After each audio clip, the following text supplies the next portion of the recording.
South Africa preparing to hold its fourth investment forum this month. We are going to also be looking at Uganda, which is hoping to woo funders at the Expo 2020 in Dubai. The Uganda Tourism, Trade and Investment, they are going to be holding their event, which will take place in a few days' time, and the country will be looking at ways to try and attract investment. But what kind of relationship does this country have with the UAE? Let's speak now to my colleague Ayanda Nyathi, who is at the Expo 2020 in Dubai, joining us live now. Ayanda, good morning to you, sir. So I'm afraid I'm going to make this a South Africa conversation.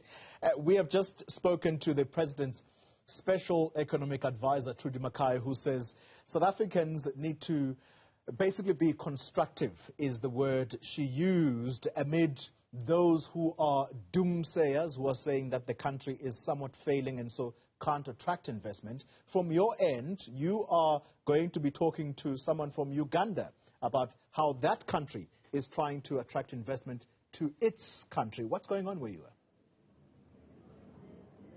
Yeah, so I mean, a big part of driving any kind of investment in any country clearly involves changing perceptions at the heart of it. I mean, perceptions is probably the currency through which investment is driven, and so no surprises that Tuli is focusing on ways through which some of the naysayers can change ways through which they see the country, with the hopes that this will ultimately lead to some kind of money flowing in, money hopefully that becomes well spent. But you're right, the focus, at least on our end of the world here in the United Arab Emirates, is to shine a spotlight, at least for a while, on the ways through which Uganda is trying to do exactly that. And joining me now is the Ugandan representative to the UAE, Newzroom Afrika, who of course has been watching this as it develops. It's lovely to speak to you all the way in Dubai.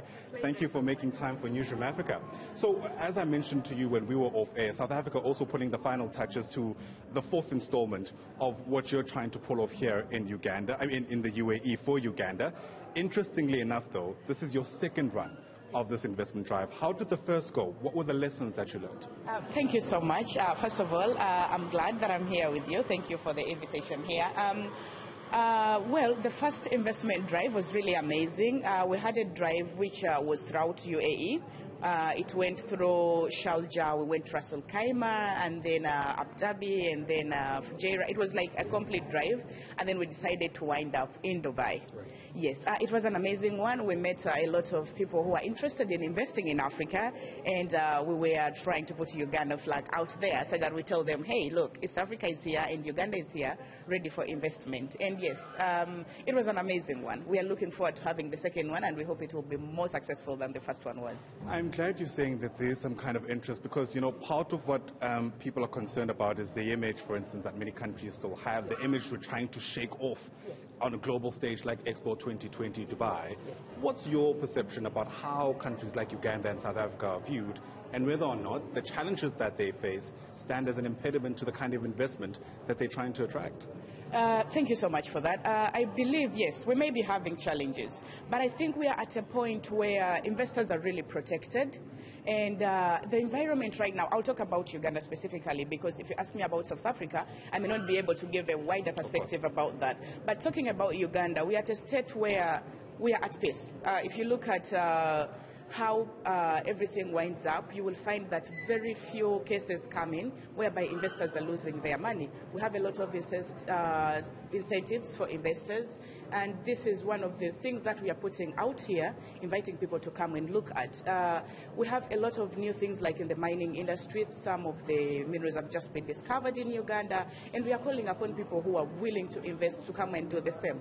It is a lot of incentives that are being given out to everyone who is willing to invest there, and this is why we are saying, okay, if you're out here and you want to invest, we are saying Africa is the best way to go at the moment, because if you look at everything that we have, if, for example, if someone is willing to do agro-processing, where best to go than in Africa?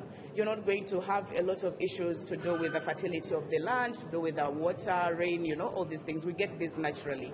So, yeah, I think we are at a state where we are the best fit for all investors who want to come and invest. I wonder if you can speak to me, Zam, about the ways in which countries on the continent can look inward to try and drive their own investments. And I'm asking this because currently we're dealing with a situation where, let's call it, the tensions unfolding in Ukraine and Russia are having spillover effects on the kind of economic gains that countries like Uganda and South Africa have made so far.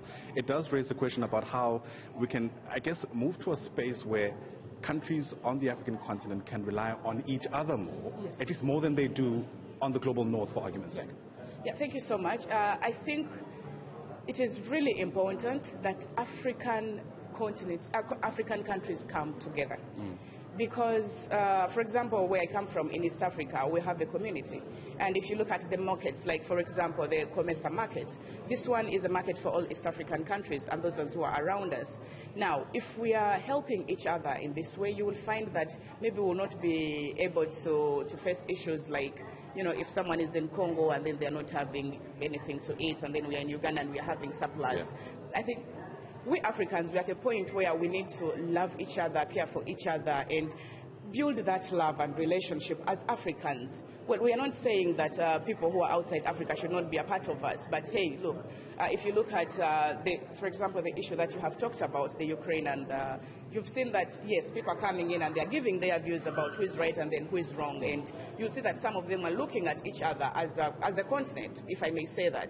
Why don't we look at ourselves like as in Africa as one, and we stop looking at a country as Uganda, we stop looking at a country as South Africa, rather we look at ourselves as a continent. We're going to have to leave it there. Thank you so much. I mean, it's an issue well captured. We wish you well with your investment drive, and we hope all of your prospects, at least that you were hoping for, materialize. I'll just tell them that the event is happening on the 26th at Hayat Regis Deira, and all decision makers from Uganda are going to be in attendance, and you can come and celebrate with us.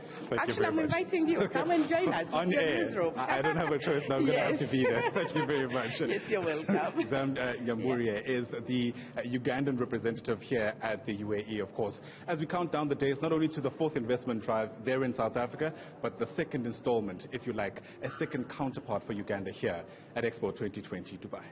Yeah, Ayanda Nyathi, thank you very much. That country, Uganda, sometimes in the spotlight for all the wrong reasons. Human rights abuses is the word often used against Uganda. So it'll be interesting whether or not things like that or messages like that do attract investment to that country.